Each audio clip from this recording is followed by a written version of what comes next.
What's a sex fact that most people don't know? I read a post here years ago with a lot of people, a lot of women, saying that they can't have an orgasm if they are cold. So quite a lot of them wear socks during, which improves their comfort, and therefore their ability to reach orgasm. I forgot all about it until I read this post. But as someone who does tend to get cold, I might try that. Worked really well for a few women I was with. Then again, the whole knee-high sports sock thing is now a complete fetish for me. If you stick it in the butt and pull out too fast, it can create a vacuum. What happens next is pretty shit. The shit is far from pretty. Vaginal wetness during arousal is primarily from blood plasma. Arousal fluid occurs when the body senses sexual desire or attraction. During this process, there is increased blood flow to the genitals, including the vaginal walls, which causes fluid to pass through them. This makes the tissues wet and provides lubrication. In fact, every bodily fluid is originally blood plasma, from urine to spit to sweat to sperm fluid. Also unrelated, but many people think that urine comes from the water in your stomach, when in fact it's the water and waste that is excreted from your blood by your kidneys. So your urine actually comes from your blood, and when you pee and it smells like asparagus or coffee or whatever, it's actually your blood that smells like coffee. Cold water helps clean up sperm better than warm or hot water. Sex can help with period cramps. Also, uterus cramps, similar to period cramps, are normal after orgasms and can be painful. About uterus cramps, okay? That explains what that is. Twice I've had crazy cramping pain there post-orgasming.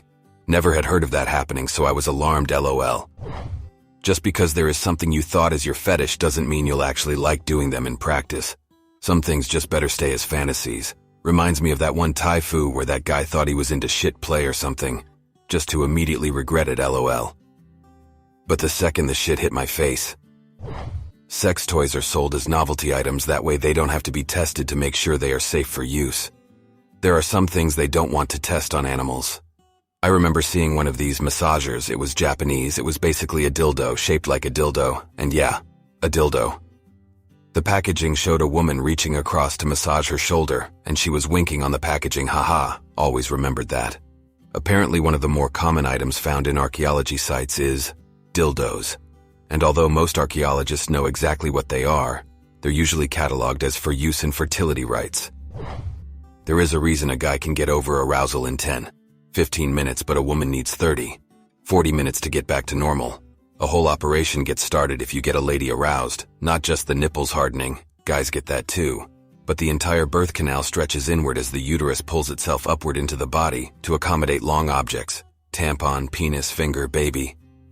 This whole vagina stretch is what makes ladies feel like, I need this to happen now, I'm all set, do it already. Coincidentally, this is also the reason men with a medium-sized penis think they are big when they have sex with their lady without any foreplay, and their tip hits the cervix. It's not because you are long, it's because you didn't warm her up and her uterus hadn't moved up yet. Unaroused, the vagina is 2-4 inches deep. Aroused, it goes to 4-8 inches. Brazil nut can be sexually transmitted. If you are allergic to Brazil nuts and have sex with somebody who just ate some, you might have an allergic reaction.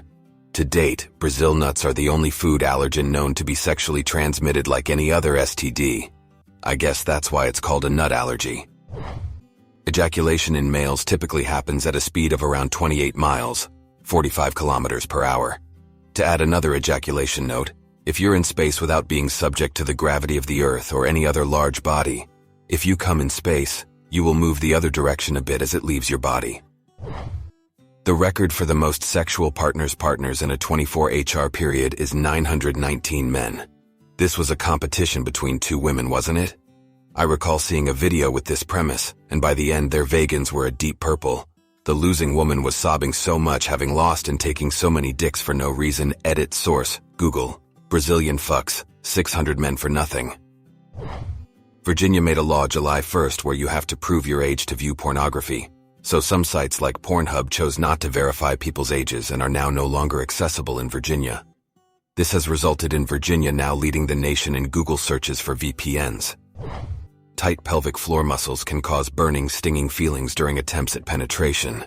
If orgasms cause you to become constipated afterwards or have very thin ribbon-like stools, this can be due to changes in the pelvic floor muscles as well.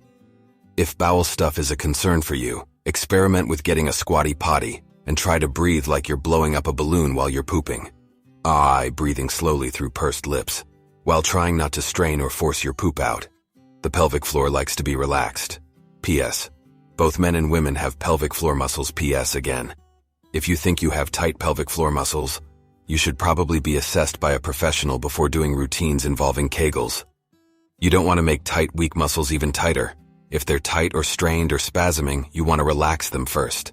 It's like, theoretically, trying to work out your arms and lift crazy weights when you've already had your bicep muscles constantly, as in without pause, flexed/activated/squeezed for days or weeks.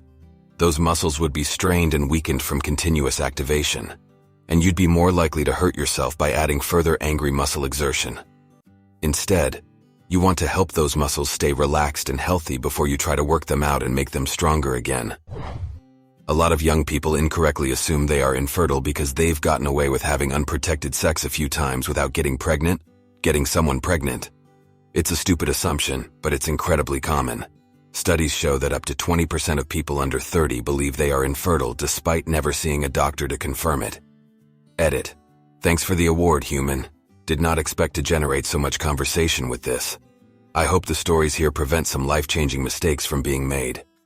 I came in my girlfriend once and she didn't get pregnant. I must be infertile. My wife and I had unprotected sex for 5 years, and she didn't get pregnant. I legit thought I was infertile or she was. We fucked like rabbits multiple times a day every day for the first 3 years too. It was a surprise when she did get pregnant.